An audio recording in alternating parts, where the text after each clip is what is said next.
Alright, welcome once again to this month's show on What is Your Story with Dr. Robert. Also remember, once again, we are back. This is a program that happens every Sunday at 6 p.m. only at TV Africa at Dr. Robert Osoro. So my brother, so you say that you had started this. Ulipiga ikaenda kwa wrong number. Yeah. There is power in the name of Jesus. There is power. I've no time to fight with you. By the word of God, I am you now. In the name of Jesus. In the name of Jesus.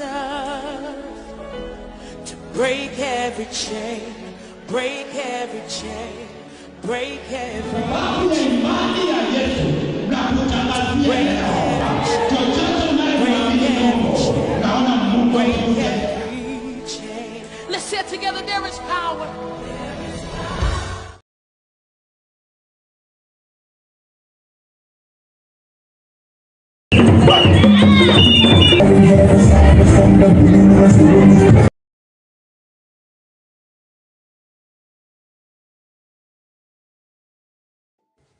Alright, welcome once again to this month's show on What is Your Story with Dr. Robert. Also remember, once again, we are back. This is a program that happens every Sunday at 6 p.m. only at TV Africa at Dr. Robert Osoro. So my brother, so you say that you had started this. Ulipiga ikaenda kwa wrong number. Yeah.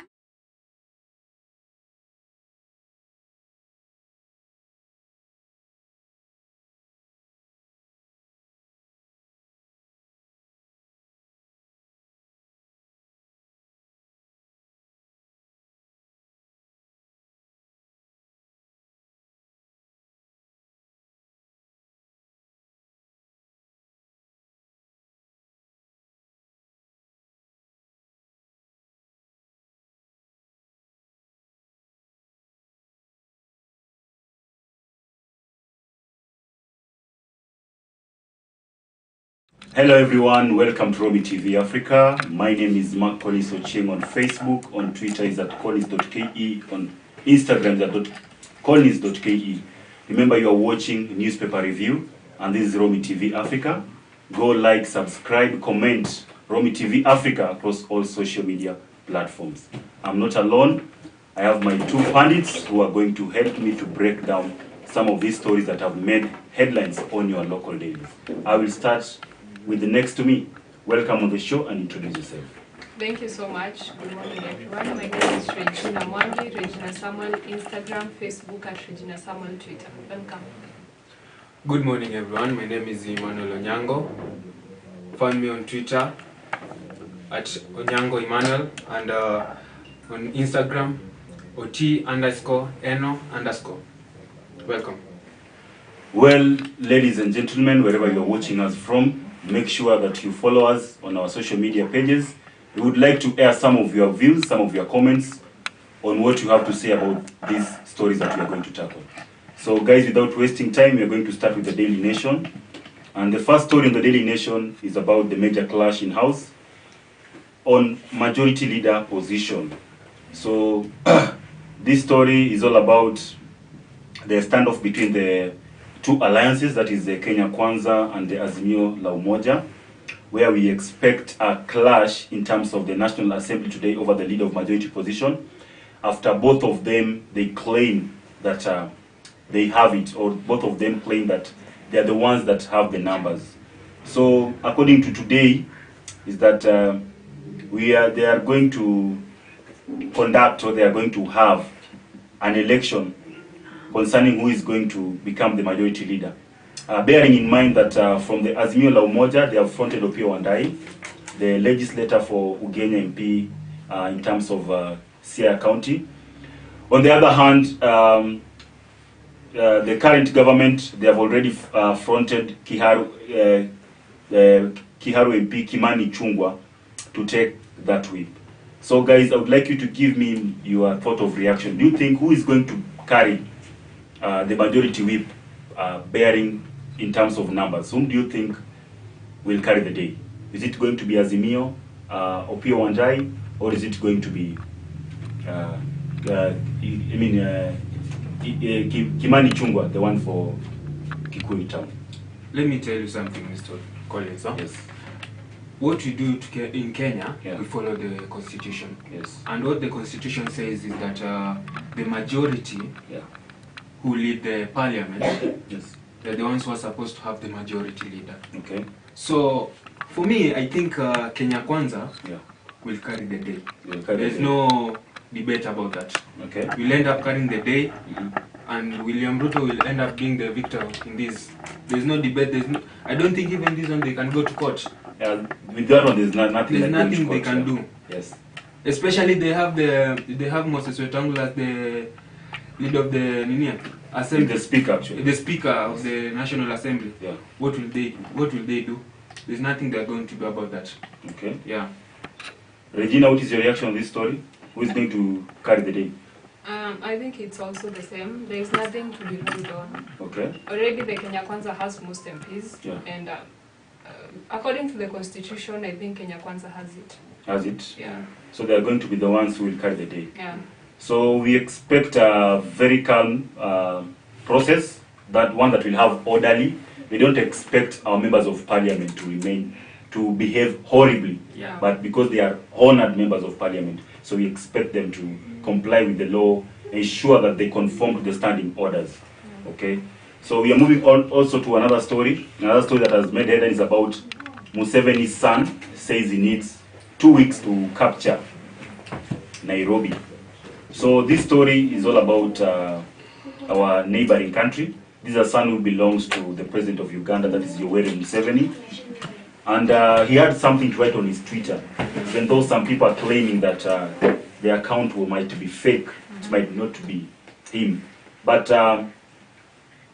all said and done, even if it was true or not true, but the sentiments are a bit scathing. The sentiments are things that can escalate to conflicts, considering the diplomatic relations that we have as Kenya and Uganda. Uganda, right. So maybe I'll read what he had to say about capturing Nairobi, and also he had to talk about the retired president, that is Uhuru Kenyatta, whom he was blaming for refusing to contest for the third term in terms of powers, to seek power for the third time. Okay. Yeah. And we know that Uganda, they have been under the anarchy of Yoweri Museveni for a very long period of time.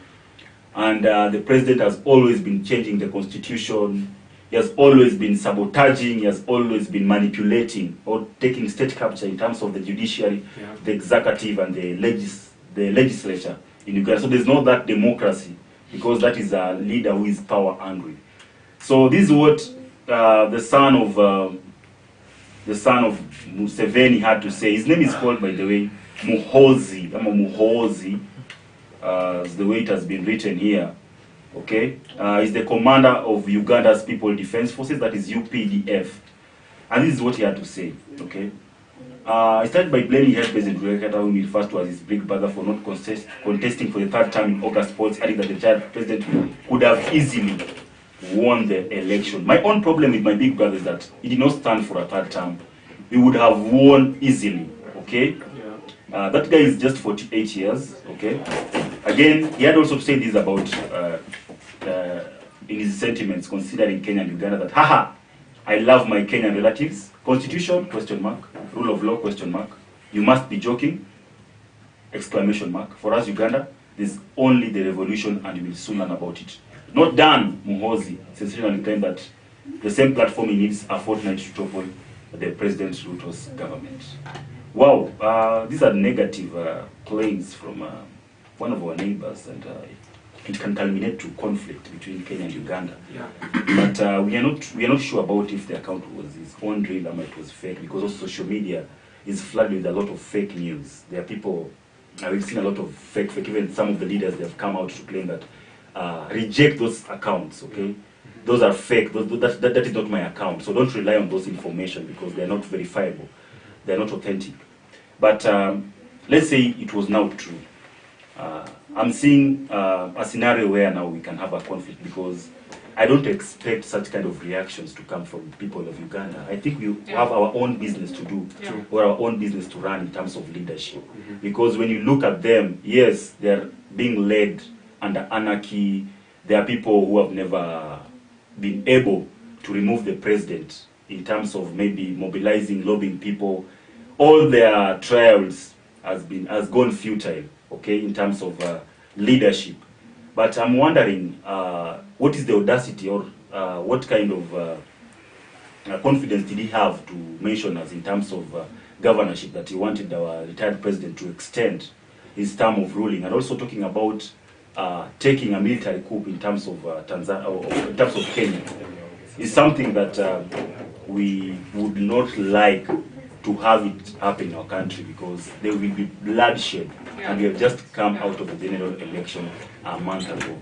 Guys, what is your view concerning this son of Museveni? What do you have to say about this? What I can say is that, Yeah.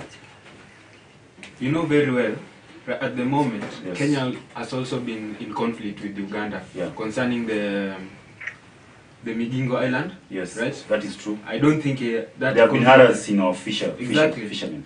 And the son of Museveni, Yeah. what he's trying to do, he's just trying to bring conflict between Kenya and Uganda. Okay. And at the moment, Kenya is way more developed compared to Uganda. Yeah. So you cannot tell me you can come to Kenya, especially Nairobi, you want to take over Nairobi. Okay. Who are you? Yes. You are the son. You are not someone who can just come. We also have our government here. They can not just sit down and wait for him to come and do whatever he wants in his country. Kenya is a superior country compared to Uganda. The soldiers from Kenya have been going to Uganda to help them. You can't tell me that the Ugandan government has been coming to Kenya to help them. I've never heard of that. So if he says that he wants to take over Nairobi, yes, I can say that's clout chasing. He's not going to do anything. Yeah. It's all about talking. His leadership, let him remain with the leadership of his father in Uganda. Right? Yeah. Let him just concentrate in Uganda, leave Kenya alone, leave Nairobi alone, and let the Kenyans live a peaceful life. At the moment, we just came from the elections. Yes. Everyone is moving on so well. Yeah. No one cares about the election anymore. We care for each other at the moment. Everyone cares for the brother and the sister. We don't think about the election. We are focusing on the next thing in life, right? Yeah. So let him not talk rubbish on Twitter, taking over Kenya. Yeah. Okay. Regina? You know, the audacity of this guy is on another level. Because first, I think it is a bad spirit he's bringing to Kenya, particularly, because we have seen his father dictate for a lot of years. And his government is a dictatorial leadership, is a dictatorial government, which is based on his will and not the will of the people. True. So I think he's not supposed to come and bring that bad spirit to our country. And I'm glad that even our president, our current president, at least he got that seat. You know, he at least finished this thing of dynasty. You know, this thing of, you know, it's a family thing. At least giving other people chances to rule, and other people chances to exercise their abilities and their potentials. Yeah. But I also think on the positive side, it's a situation where they are trying to raise an alarm in terms of our National Intelligence Service, that they should always be prepared for anything.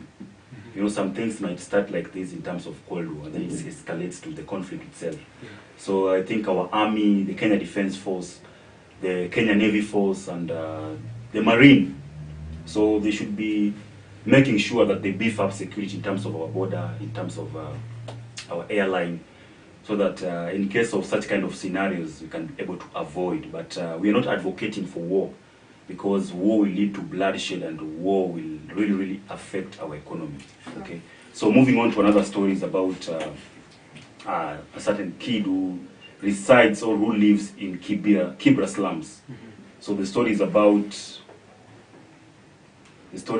a 10-year-old girl, a 16-year-old girl in Kibra is fed up with the antiretroviral therapy she has been taking all her life. a recent school dropout from an extremely poor family. She reveals why she no longer cares about taking the medication against disease that took her mother's life 2 years ago.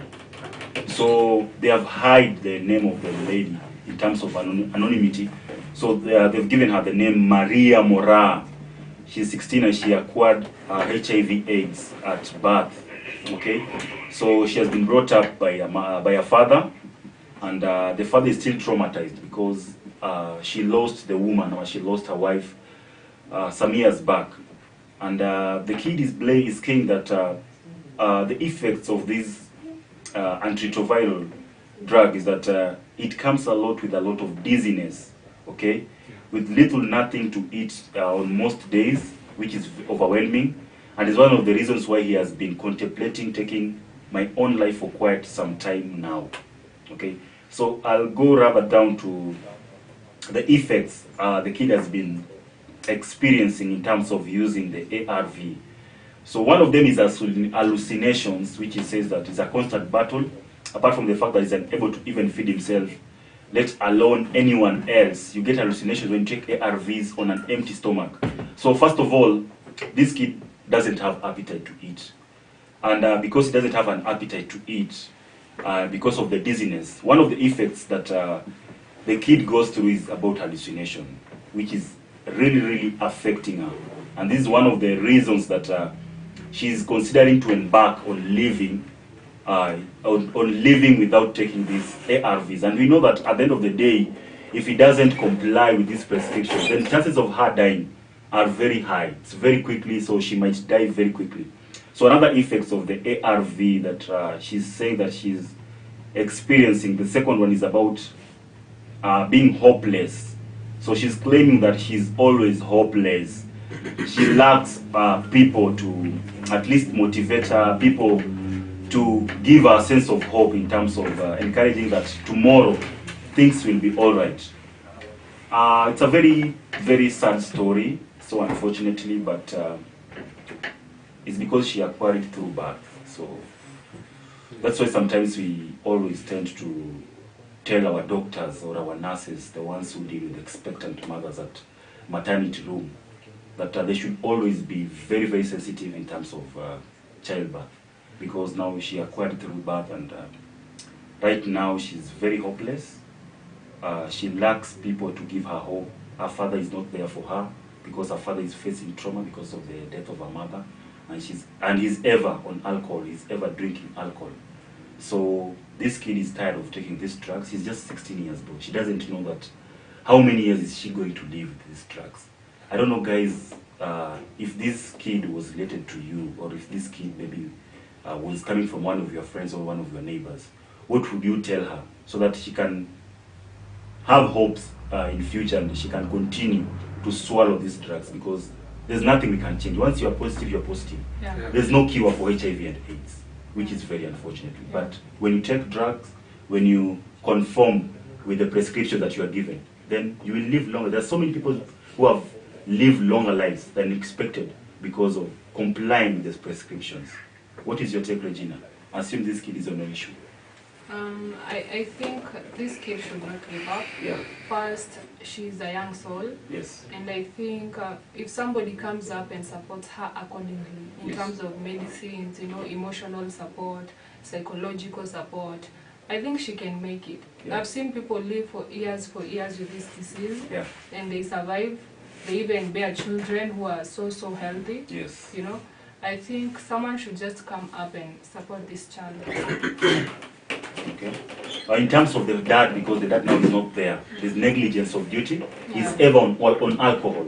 So there's no single day he can spend with the daughter to know welfare, how her day went, how was the activities she did, how is she going with the prescriptions. So the dad is not there because the dad was traumatized when she lost her wife some years back. What would you tell the dad? Because also the dad seems also to be facing some battles, considering the absence of the mother. Actually, in that situation is that the family needs to come together. Yes. Like the whole family, not the father and the child. Yeah. They should sit the father down, Yeah. talk to him or maybe he should take the father to a rehabilitation center, Yeah. and even take the kid to the maybe to the grandparents, Yes. to a person who can take care of her. Okay. At the same time, the father Yeah. should be sat down, spoken so well, being rehabilitated, and being taught. They should know that msichana Yeah. anaenda anapata sana tabu kwa maisha, Yeah. kwa sababu unapata anakuwa discriminated, Yeah. na hivyo inafanya hata hawezi husiana na wenzake huko nje. Low self-esteem. Exactly. Yes. Kwa sababu hata anapoenda kukutana na wenzake huko nje, ameketi, unajua wenzake watakuwa wanasema huyu ni yule msichana wa kumeza dawa za ukimwi, babake ni mlevi. Unaona? Sasa mtoto mwenyewe hata kuwa anaishi na amani, hata kuwa anaendelea vizuri kiafya. Ndio maana pia hata hizi ARVs zikinamfanya hali, sasa pia itamuongezea anakosa kula zaidi. Unielewa eh? Yeah. Sasa kwa hivyo tunaweza sema kwamba babake anafaa akalishwe chini, aongeleshwe, na pia apelekwe kwenye kituo cha rehabilitation center ambapo atasaidiwa, ajue ya kwamba wanapitia shida fulani na fulani. Yeah. Pesa hizo zote zisiende tu ulevini peke yake. Wanipata, sio? Naam. Regina, pengine ningependa kuongezea. Ningesema like the dad has to be taken to the rehab, Yeah. or maybe because as much as kuna mtu mwenye atatokelezea saidi huyu mtoto, Yeah. the love of a father cannot be measured with anyone else. Okay. So I think the dad should go to the rehab and remember he's doing that for this child. For this child. Yeah. Okay. Yeah, I would also like to say this, that AIDS is not the end of the road. We've seen a lot of victims. We've seen a lot of people who have lived a very long life, bearing in mind that they were HIV positive. Just accept the situation and ensure that you eat well. You can go for an exercise. And also, maybe to people who are living with victims, please embrace them, love them entirely. Love them with the bottom of your heart, with your soul. Make them feel at home. Don't try to discriminate. Give them hope, manze. Try to talk with them. Try to give them good stories. Share with them. Let them feel part and parcel of life. Let them feel the importance of living in this world. But discriminating them, it will be so sad, because I do believe right now that this kid, even in terms of performance, I'm very sure that he's not now able to perform, because now his mind is already alluded in terms of his health care. So you find that is unfortunate. He's being taken to school, and we expect him to pass. We expect him one day to go to some of these places that they have victims who are positive, HIV positive, and maybe try to encourage them, so she can be a beacon or a tower of hope to so many people who are living with HIV/AIDS. So we are going to the business story, and the first story on the business is all about Mlolongo Spanagas break stereotypes to build profitable ventures servicing trucks. Yes, so the story is about before starting her tools and spares shops in Mlolongo, Waseke went to the Middle East to seek greener pastures. As luck would have it, Waseke had an easy time learning the ropes of the tools business, since she landed in the hands of good mentors in the same business. Wearing dreadlocks and wrapped in an oily dust coat, Gladys Waseke easily passes for a mechanic as she starts across a busy street at Mlolongo Township in Machakos County, a wheel spanner at hand. So the story is about going against the odds. It's about a woman known by the name Gladys Waseke, who ventured into the business of mechanic. She has a shop that has the spare parts. As well, she's one of the people who can be able to fix the vehicles in terms of fixing the spare parts, okay?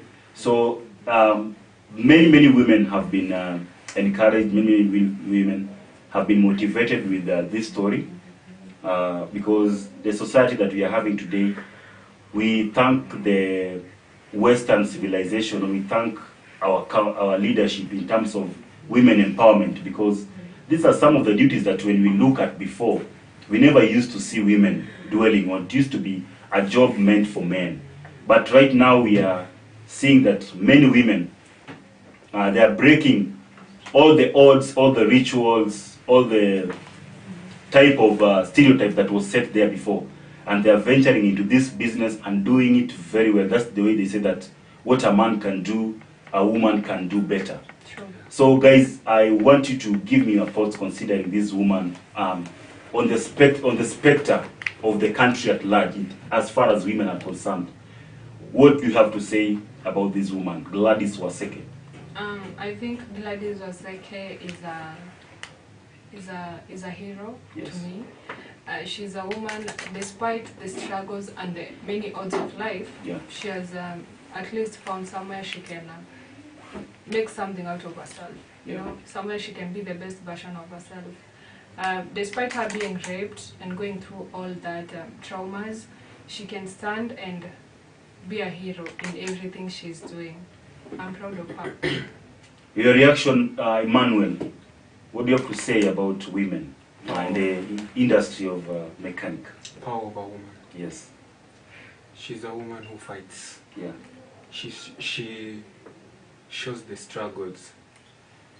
She shows that women out here can do the same things that men can do. Okay. And najua hii ya kwamba hata ameshinda wanaume wengi sana huku nje, na najua hii kazi yake inaendelea vizuri sana, hata venye umesoma. Yeah. Inaonyesha kwamba anafanya hivi kusaidia. Yeah. Na mtu kama huyu akipata msaidizi ambaye anaweza msaidia zaidi, Yes. kuimarisha biashara yake, ataenda mbali sana. Okay. Na nimependa venye amejitokeza hapa nje, Yeah. kuonyesha kazi yake venye inaendelea. Ndio. Na Kwa hivyo ni mfano mwema katika jamii na kwa wanawake na kwa wanawake kiujumla. Naam. Wazingatia kwamba wasipende tu kutarajia ama kutegemea wanaume pesa wao. za wanaume wao ama wachumba wao ili waishi maisha ya soft life, but pia ni poa ukiishi soft life na hustle yako kabisa. Sasa tukielekea katika taarifa nyingine bado ambayo inakingamana na masuala na biashara, ni kuhusiana na Nairobi leads the counties that host 15 million Kenyans. Okay? So a third of Kenyan households are in 6 counties. So I'm going to read about those counties. Okay? So the first county, according to the Kenya National Bureau of Statistics, is that a total of 13.4 million households in the country in 2022, 1.6 million are in Nairobi, 980,513 are in Kiambu, Nakuru we have 659,000, Kakamega we have 477,000, Bungoma we have 462,000, and Meru we have 458 households. Okay, together the 6 hosts 4.67 million households, equivalent to 13.4% of the 13.48 million total households in Kenya by 2022. The report paints a picture of a heavy burden ahead of government and policies makers as they plan to allocate resources across the country, aligning them with the population growth and expected resource requirements. Okay. Another thing to add about this story is about Nairobi City, which is entirely urban, will require nearly 2 million households to host its population by 2030, because it's expected to be the most populous throughout the projection period. The other populous ranks are Kiambu, Nakuru, Kakamega, and Bungoma. It's a good report here that majority of people they have decided to migrate to urban centers, and majorly one of the reasons is always about seeking for employment. Okay, Yeah. and other opportunities, because we know that the urban centers, in terms of equipment, in terms of infrastructure, in terms of job opportunities, it is easily available to access or to get. But that one has come with a lot of repercussions, because we are really overpopulating the cities. And because of this population, we find that there's a lot of congestion in terms of people, in terms of the roads, okay, in terms of the sewer line, the sewages, because too much population also has some effects. But it's a good thing because they are helping to build the economy, and also for these cities to grow very quickly. Yeah. Remember last year, Nakuru rose to the ranks of now becoming a city. Yeah. Before we used to have Mombasa, which is the largest city, followed by Nairobi, then Kisumu. Right now we have 4 cities to rank, and Mombasa and Nakuru is the latest one. So when you read this story and you compare to other cities, which we expect them to rank, the likes of Kiambu, the likes of Bungoma, we know population is also a factor, and also one of the factors about infrastructures. But now the problem comes here in terms of now accommodating these people, the houses. That's why we have some slums for people to go and live. Another thing is about job, because so many people are jobless, and the rate of crime in these cities is just phenomenal, is ridiculous. There's a lot of crimes happening in these cities, Nairobi, okay, Nakuru. People are losing lives, people are being tortured, people are being raped, because the jobs that are being created there cannot sustain everyone. So I don't know, guys, what is your reaction considering this overpopulation and how the government should address it? Because we cannot afford to avoid it, but it is there.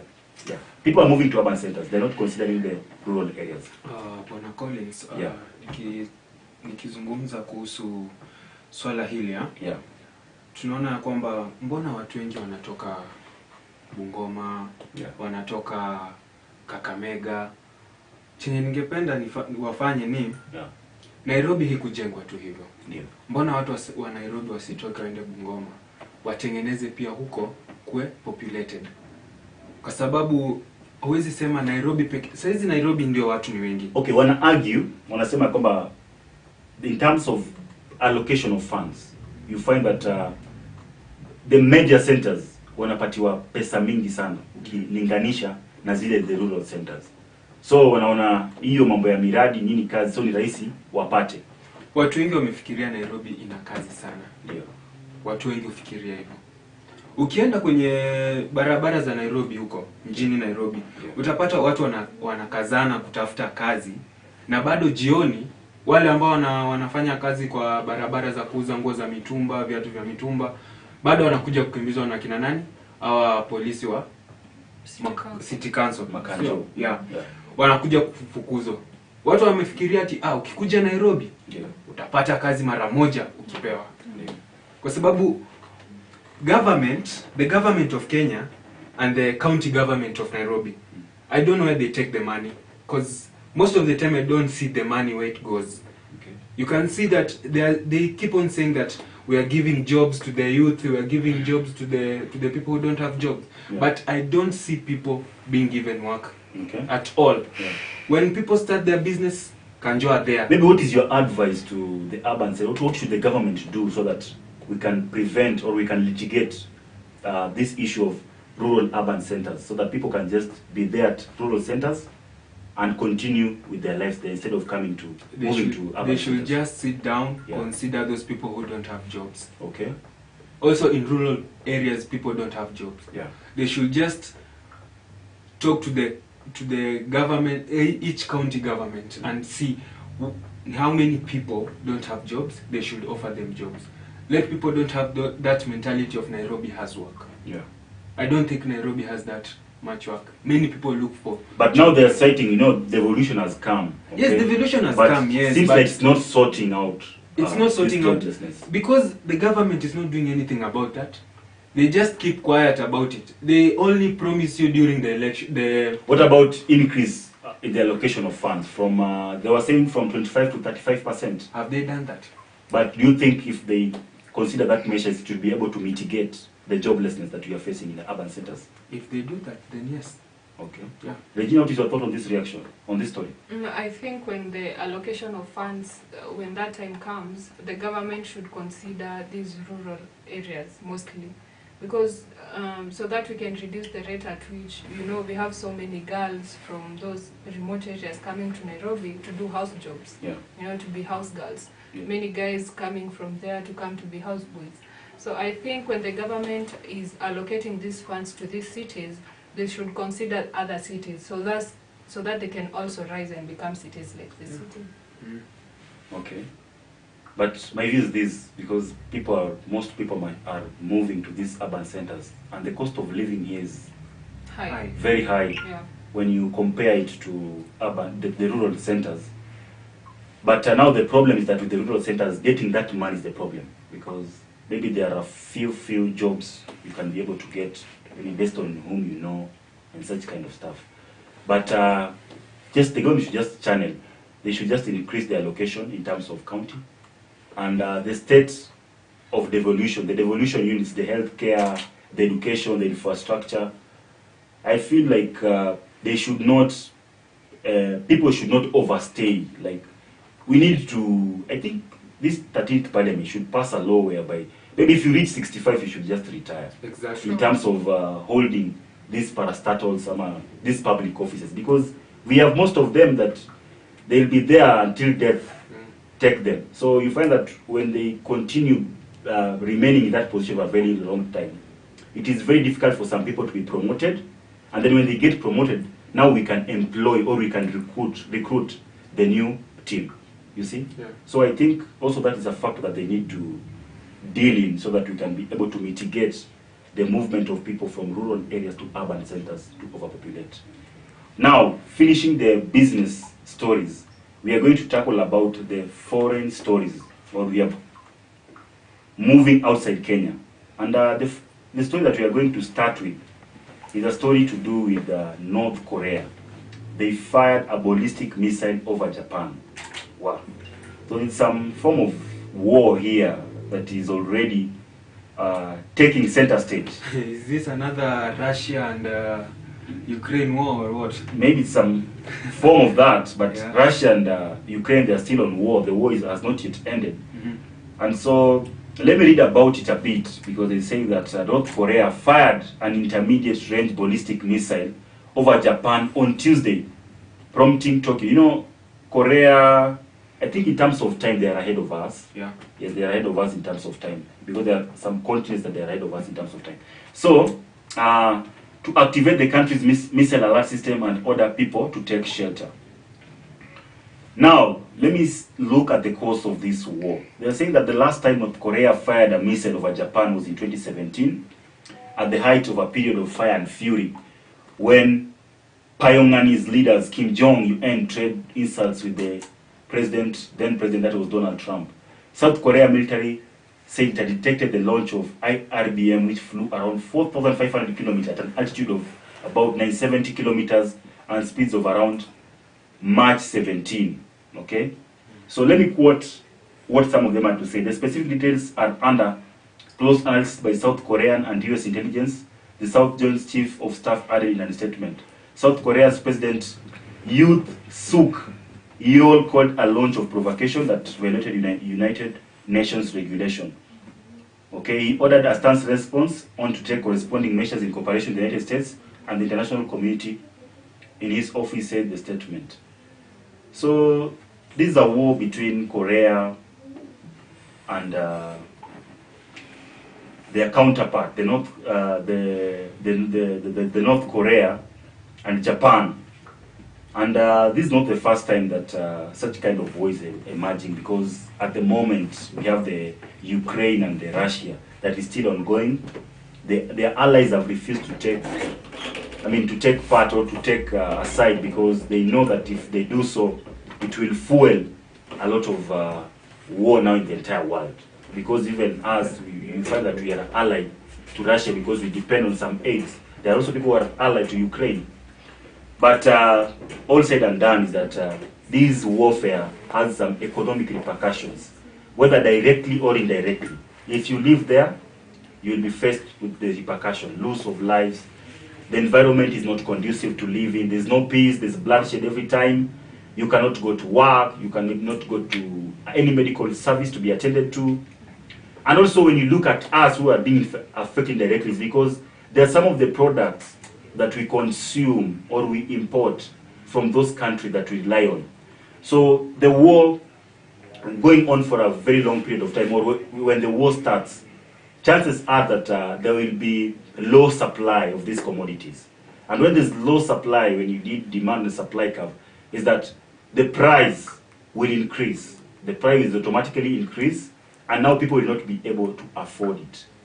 So the UN has already taken a concern. They are trying to mitigate this war between Japan and North Korea so that they can prevent it. Remember the effects of this war, like in some 1990 something, when US decided to bomb, that is Japan.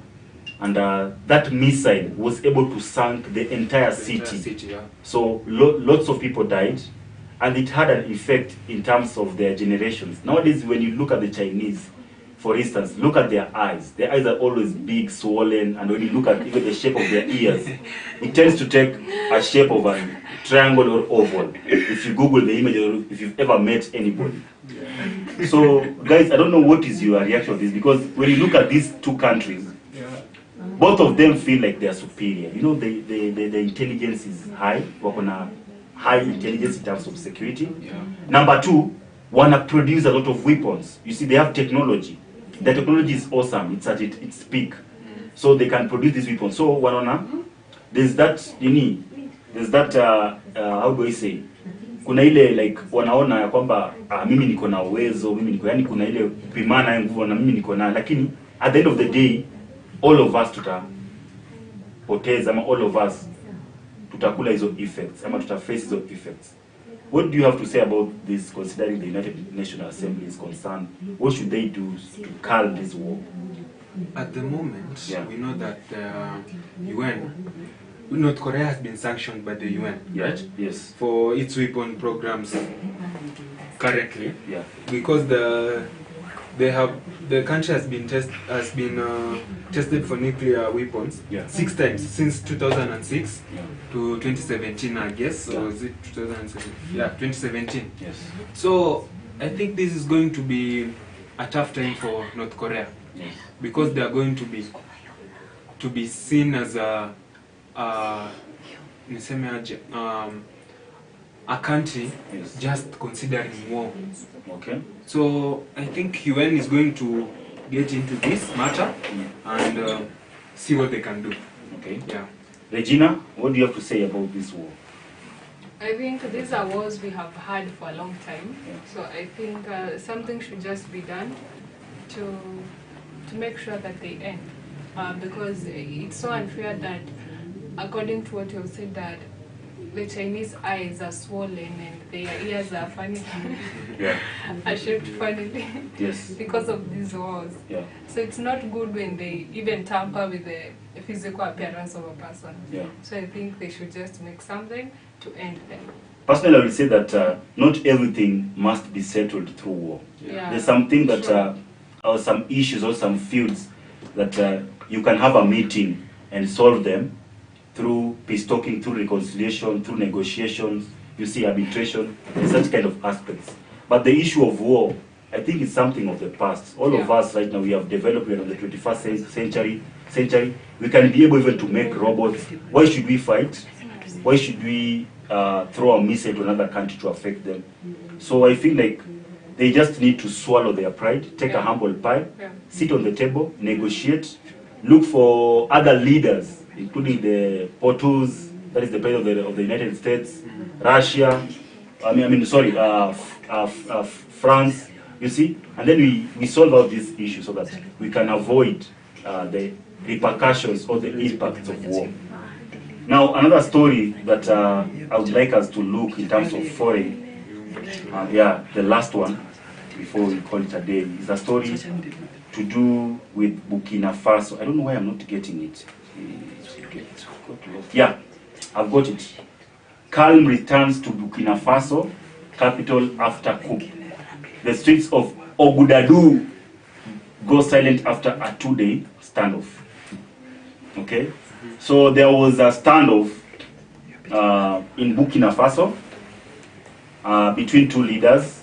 That was Paul Henry Damira, okay, with a 34-year-old called Captain Ibrahim Traore. So they had a disagreement, they had a conflict, and then they decided to overtake or to overthrow the government.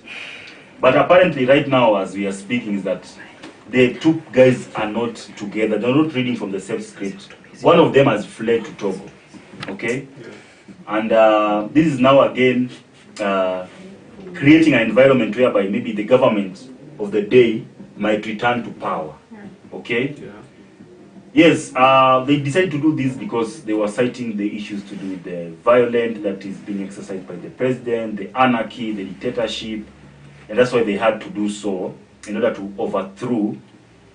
This is not the first case we are seeing the issue to do with the overthrowing of the government. But first of all, may I support it, because if the government of the day is not able to do its usual business the way it's required, then let the military coup, because we've seen even other countries here in Africa, like I remember Zimbabwe, the time they did a military coup to overthrow the dead, the left dead, who is called, I've forgotten his name there, that president of Mugabe, Mugabe, thank you, director, yes, Mugabe. So, and they were able to run the government very well. People fell part and parcel of that government. But now here, this guy decided to overthrow the government. Now after overthrowing it, now they again, instead of becoming united, they become divided. And right now, as we are reading, it seems like the government of the day is going to take over, okay? Because they had some issues or some ideological differences concerning governing. So I don't know, guys, what do you have to say about this military coup? Because even at the moment, you can say that at least nobody has died. There's no cases of people dying or people losing their lives. It was just a peaceful one, although it has distracted the running affairs of the country in terms of economy, because now they cannot do anything. They don't know how to handle other ministries and such kind of stuff. But what do you have to say as we close? I think it is good that he said, the Damiba guy said that he wishes every success to those who overthrew him, calling on them to unite rather than divide. So I'm happy that he accepted, and he never tried to bring some kind of war or some kind of political chaos.